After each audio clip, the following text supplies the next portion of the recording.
Do you have an opinion on the recent accusations of corruption within the anti-cheat team? Oh, drama. Okay, Apollo, you can head down. There we go. Now, I've got to be careful what I say here, because I like RuneScape, don't get me wrong, but I also want to advocate for the players. Now, I'll be honest with you. I don't think I have enough information to be valuable as a resource as far as decisions on this go at all. That's my Beepus. That's not my Beepus. There's a player called Beepus, and then I right-clicked and followed. That's not my Beepus. That's not a saying. I don't think I have enough information. I'm sorry, I just don't. So, it's basically, there's meant to be people who are playing RuneScape and breaking the rules and getting banned for it, and then some of them weren't breaking the rules and were getting banned for it, but some of them were breaking the rules and not getting banned for it, and there's a bit of inconsistency going on with that. And what then happened was, it turns out that some of the players had personal relationships with the Jagex moderators.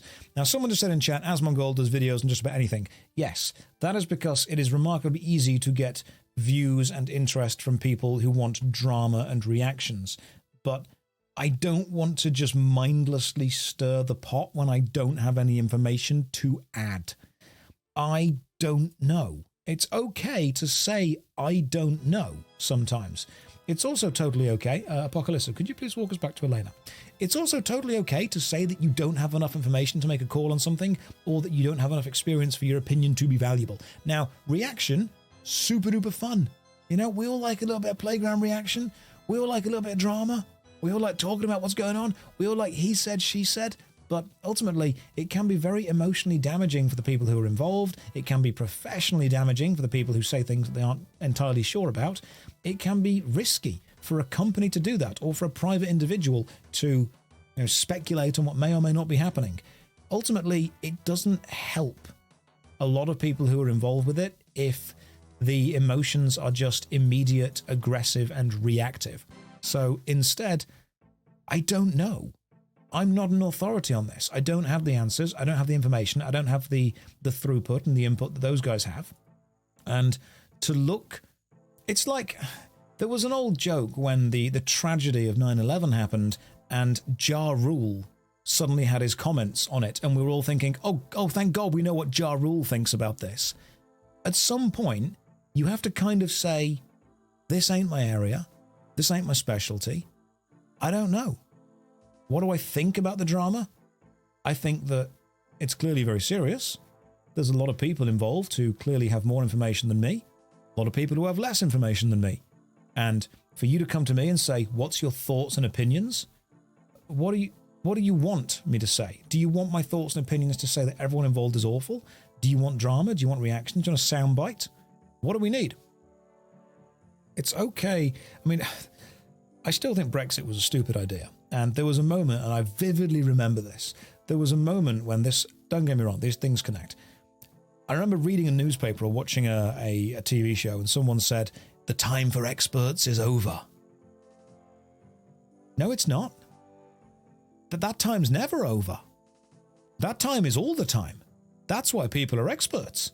Just keep giving the experts all the time they need until they all make the correct decision based on their expertise, which is why they're experts.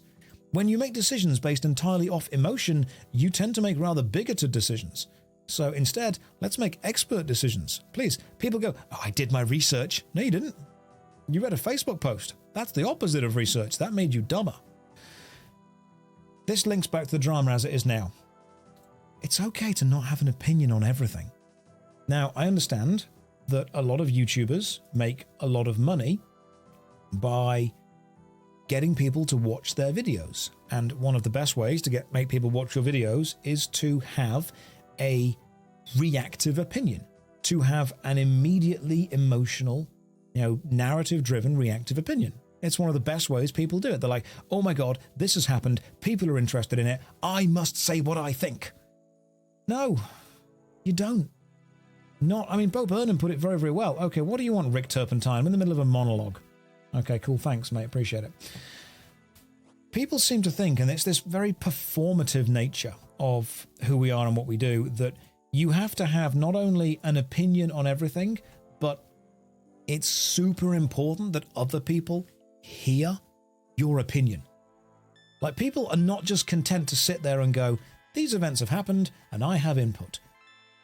People have this dire need for their input to be heard and received by as many people as possible, as if the volume of people that are exposed to your opinion justifies and legitimizes the opinion. I mean, this is an opinion on opinions. I understand the irony. I understand the delicious kind of Mobius strip of logic that we've made where it overlays itself repeatedly and repeatedly. It's very, very strange. But it's okay to not be knowledgeable on a subject. I mean, people have walked up to me in conventions and been like, hey, Josh, what do you think about this? And I'm like, I don't know. I'm not sure. It's very difficult to know something. It's also very difficult to admit when you don't know something, when you have no idea what you're on about. And I have no idea what I'm on about a lot of the time. I know this has kind of gone off on a slight tangent, but just because somebody is well known or popular does not mean that they know or have valid input on everything. The slightest tangents are most of the reason I like these streams. It's just about the order block stuff, not specifically.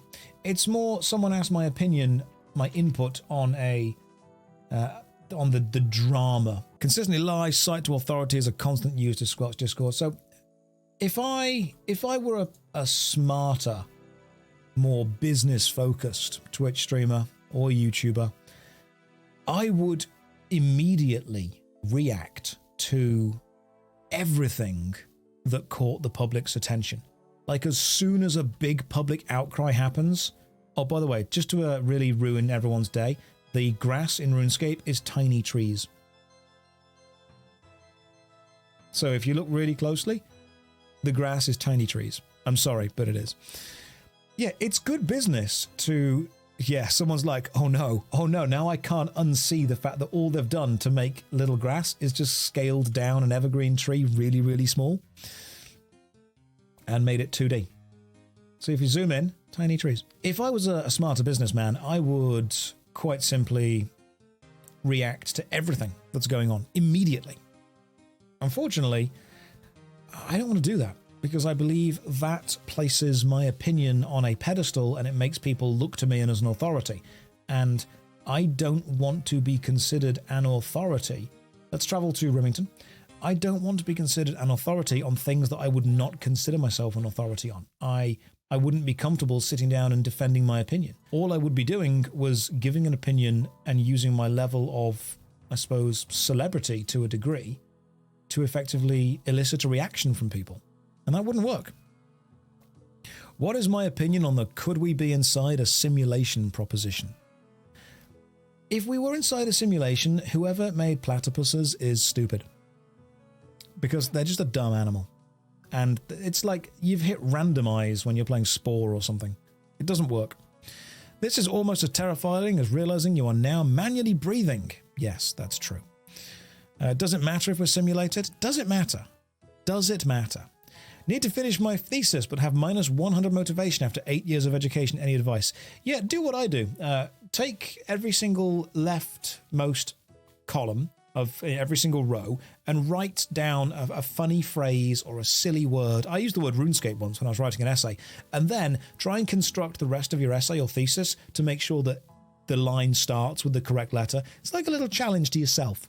See if it works. See if it happens. Look, we are definitely 100% in a simulation for one very specific reason. Have you ever walked into a room and forgot why you walked in there? That's just your action being cancelled. That's all it is. Like, you got up, you walked in, you had a very specific purpose, you stepped in, you're like, what am I doing? That's because someone had you selected and left-clicked walk, which cancelled whatever you were previously told to do. Or another NPC completed it, and so you were left with nothing to do. Kind of like The Sims or Roller Coaster Tycoon. Personally, I would prefer The Sims more because, you know, the idea of Roller Coaster Tycoon, someone picking me up with some giant tweezers and just throwing me into a puddle scares me a little bit. Let's get the real information. What is my opinion on James Gunn dropping Henry Cavill as well as his new venture to Warhammer? Oh, now this is something as an actor I do actually have an opinion on, believe it or not. People are like, what do you think of the drama? I don't know. Well, what do you think about Henry Cavill and The Rock? Oh, okay, now we can talk about some things. Dwayne Johnson, The Rock Johnson, is a remarkably smart person. Incredibly intelligent, without a doubt. Super manipulative in the best way. As in, he knows what he wants to achieve, he knows how to achieve it. So who are we talking to? Talk to the things, take the plague sample to that dude. Oh, I'm still going to talk to him. Hang on, we're still talking to the chemist. And unfortunately, what's happened is, I think that Dwayne Johnson had some grand machination in an attempt to reshape Hollywood effectively into the direction he wanted it to go. He is someone just said he's a ruthless business boulder. You know what? That's very true. He is, without a doubt, a ruthless business boulder. That's how I'm going to describe him from now on. And I truly do think that Dwayne The Rock Johnson, The Rock Dwayne, was trying to redirect Hollywood and effectively rebuild the DC extended universe with Black Adam and Superman as the two kind of antagonist-protagonist pair, despite the fact Black Adam just was not that successful. And unfortunately, because this didn't align with the rest of Hollywood's vision on what they wanted, The Rock and anyone that was involved in this almost scheme, if you will, to reshape where films go to, has been pushed away. Which is why I think Henry Cavill, who was, I think, working with Dwayne Johnson on this, or even if not willingly working with him, at least involved in the process, has seen so much of a career downturn recently. It was an attempted, someone in the chat says coup, and that's a good word for it. It was an attempted coup at changing the direction of artistic Hollywood. And because that didn't align with what the people with money wanted, anyone who was attempting to do this has now seen a bit of pushback. It's why Henry Cavill lost both Superman and The Witcher so quickly. The Witcher, I think, was Henry Cavill standing up for his own morals and saying, no, I don't want to do this.